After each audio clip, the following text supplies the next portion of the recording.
You excited for another fight in Canada, Elias? Yeah, excited. Undefeated in Canada. I'm looking to keeping that going. And, every time I step in the octagon, I don't fight only just for myself or my team, but also for my country. Going up against a guy like Derek, right? You've already spoken about you want to kind of jump into this top 10. What do you want to do against Derek? Because he's a very aggressive fighter as well. Yeah, he's an aggressive fighter. He's a top 10 for a reason. He's been a staple in the division. I think it's a great opportunity. In many ways, I think our styles couldn't be more opposite in regards to, he's someone that, is aggressive right off the bat, where I'm more cerebral and look to find ways to win. He lives by the sword and dies by the sword, and that's something, it's going to be probably a tough first 5 minutes. But from there, I'm going to show him the difference between chess and checkers. If you look at his history of fights and how experienced he might be, and you look at yourself and you try and learn from his past fights on how you can be a little bit your own fighter? Well, I think if you look at one Derek Brunson fight, you've seen them all. He in a previous life was a sprinter in high school and college, and I think that obviously translates, but I'm going to show him the difference between a sprint and a marathon. Do you feel like you're well prepared for his sort of aggressive style? Some of your not recent fights, but past fight, Thiago Santos, one of the most wild fighters in the UFC. Eric Anders comes forward, hits hard. Similarities. No, definitely. And I would argue, I was able to go pretty close decision with someone like Thiago Santos. And the only other loss I really had was against Brad Tavares, who, I beat him in every single stat if you want to look at it that way. But, this is my 20th professional fight. We have the same amount of wins, essentially, after I get my hand raised, but he has a lot more losses, a lot more KO losses. And, I've saved myself up in regards to all my chips in the wars and the battles, being the smarter fighter. And I'll enter the cage smarter, I'll enter the octagon smarter, and I'll exit it smarter. You're on a bit of a winning streak. Does that change your energy, your motivation? Well, yeah, I think there's a deep contrast in between the two of us. I'm on a 3-fight winning streak, and after Saturday, he'll be on a 3-fight losing streak. So if you just look at that component, he has a much more on his shoulders. Obviously, I want to enter the top 10 and stay there, but he's fighting for his job, and I still got to look at that as a desperate man is a dangerous man. But he's been fighting like he's desperate for quite some time, right? And if you look at his wins or his losses, it's in the first round, and part of that is again that sprinter mentality.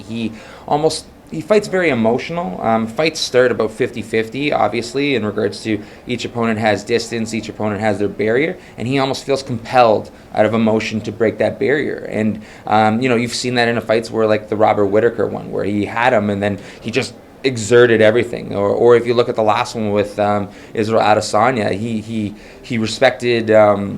He respected Israel striking so much that he desperately looked for a takedown. He's an emotional fighter, where I use my brain.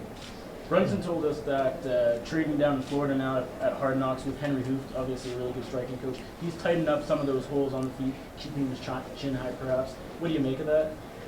Sure, but I would argue, again, his experience obviously goes a long way, but there's the old statement, you can't teach an old dog new tricks, and I think that's very much the case. If you've seen one Derek Brunson fight, you've seen them all.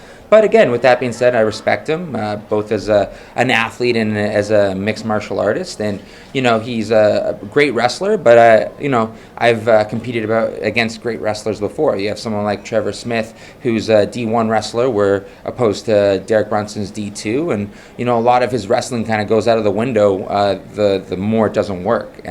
He obviously has a high defense rate, but part of that is his ability to kind of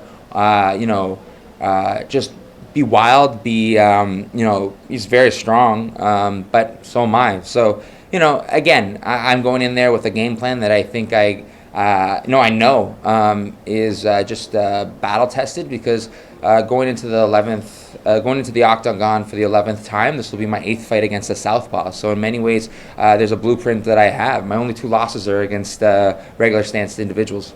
You laid it out a bit there. It seems like you guys are in such different places kind of in your career right now. Do you think you kind of have the mental edge? Like, it seems like, listening to you right now, you know exactly who you are, what you need to do and everything. He's switching camps. He maybe is a little confused on what he needs to do.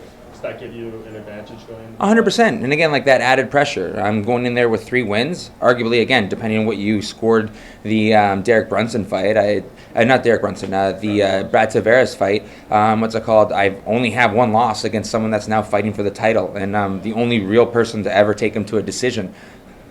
How do you think Thiago does against John Jones? Obviously, the better he looks, the better I look. So we'd be really excited for him to, shock the world. But beyond that, he's a sweetheart. Beyond that, he's a sweetheart and a great human being.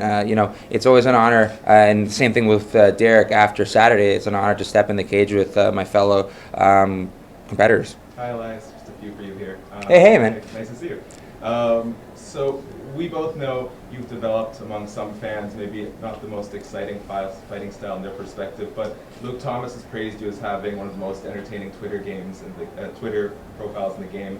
How important is it for you to show off your personality and have that presence online, especially when some fans might not hold your fighting style in the highest prestige? Well, I would argue again, there's many different types of fighters out there, and there's many different types of fans. I definitely have my own ability inside the octagon and out to showcase who I am. I wouldn't necessarily, it's not necessarily a need. It's more of a, just me being me, and anyone's welcome to join my journey.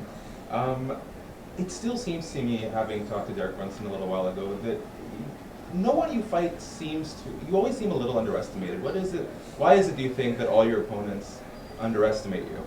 Again, because I think a lot of them kind of have, the very boxed in look at in regards to martial arts, where I like to paint outside the box. And, maybe not everyone appreciates it, but those that do, I appreciate them. And I think with Derek, again, he has a very set style and a very set person in regards to the fact that he's been doing martial arts even before he did mixed martial arts in regards to wrestling. So he has a style, and he threw some boxing on it. But, it is what it is in that capacity. I think I'm going to keep doing me.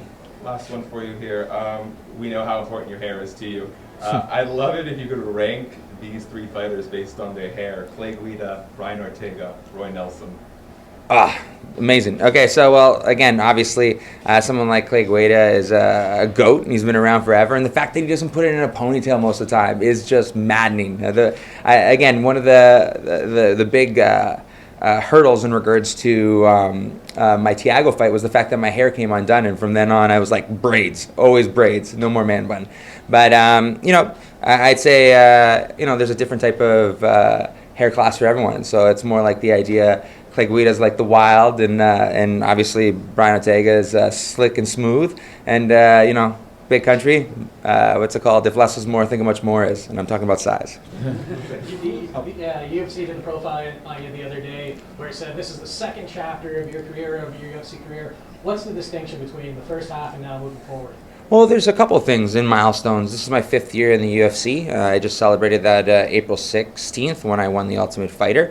And I think it's in June-ish, I'll be celebrating my 10th year in martial arts. So, it's a milestone in the sense of, a man-child at 21 stepped into a gym and had the audacity to, go from fan to top 10. Now, you did get a late start in MMA compared to some other athletes. At 30, even though you're young in the sport, do you feel the need to accelerate the process any? Because we all say your prime kind of comes to your end in your early 30s. Well, again, the larger someone is, usually the longer of a career that they have. Speed goes first, not power. You can obviously look at the example of someone like George Foreman at 40, winning the title. And then statistically speaking, in regards to heavyweights, the median age in my weight class is still 35, and the guy that I'm fighting is 5 years older than me. So again, I'm still the younger guy in the middleweight division, and I think part of, obviously there's pros and cons in regards to starting so late. I don't have any of the wear and tear that some of the damage in regards to injuries, and I started as a blank canvas. Derek Brunson, he resorts back to that wild. He resorts back to that, wrestling and desperation, where, I try to be as cerebral as possible and find ways to win. And I think my record speaks for itself. At the end of this week, I'll be 18-2. A few months ago, George St. Pierre retired. You're right now the most accomplished and one of the longest tenured Canadians in the UFC. Do you feel like you're carrying the flag right now for Canadians, that you are the biggest name for Canada in the UFC? Obviously, even just saying that out loud, or hearing that out loud is obviously, I pinch myself because, again, I started as a fan first. Like I said, I'm very appreciative of everyone that follows my journey. Obviously, when I step in the octagon, I do it as a proud Canadian, and looking forward to taking that picture with that flag afterwards. Well, as we just saw Roy McDonald have his fight last weekend. He spoke a lot after the fight. I'm sure you saw his comments. He'll be back in the gym, I guess, next week training for his fight against Newey Gracie. But what did you just make of those comments? Have you seen anything in the gym from Rory that maybe makes it feel like he is struggling internally with doing this sport right now? I don't think it was necessarily struggling. I think obviously the confusion of having a draw, the confusion of going. The man just went through a 5-round fight, right, against a very gritty fighter. It was an honest and raw, post-fight cage, and I'd say every fighter goes through that in some capacity, and not necessarily in regards to in the aspect of necessarily the religion aspect, etc., etc. But I think we all go through ebbs and flows. I've talked about it in with my coaches, where sometimes I'll have the best session in like a week, and then the next day I'm constantly needing a little bit of reassurance, but then I'm like, oh yeah, you were there for the whole camp. It went amazing. You know what I mean? So we tend to be, it's my belief that we're all different shades of, pink monkeys, try not to convince ourselves we're not pink monkeys. And there's a lot of just internal thought that we kind of have to have. And, it's therapeutic in some capacity. It's part of the process. And that's also has to probably be attached to our fight or flight. You know what I mean? If, as one of my coaches would say, comfort kills performance. And if you're not, a little uncomfortable, it's probably going to hurt your performance. If you're successful at this fight, as you clearly feel that you're going to be, who would you like next? I'm not going to look past Derek. And as I've said in my last fight, I might be fighting, a tough individual, and I will be fighting a tough individual outside. But my next fight is not against one man; it's against the stigma of medical cannabis. And I'm looking to continue my fight for a therapeutic use exemption to set precedent not only for myself but all other athletes, and that includes not only the UFC, everyone under the WADA code. Perfect. Thank you, guys. Cheers. Thank you, gentlemen. Thank you.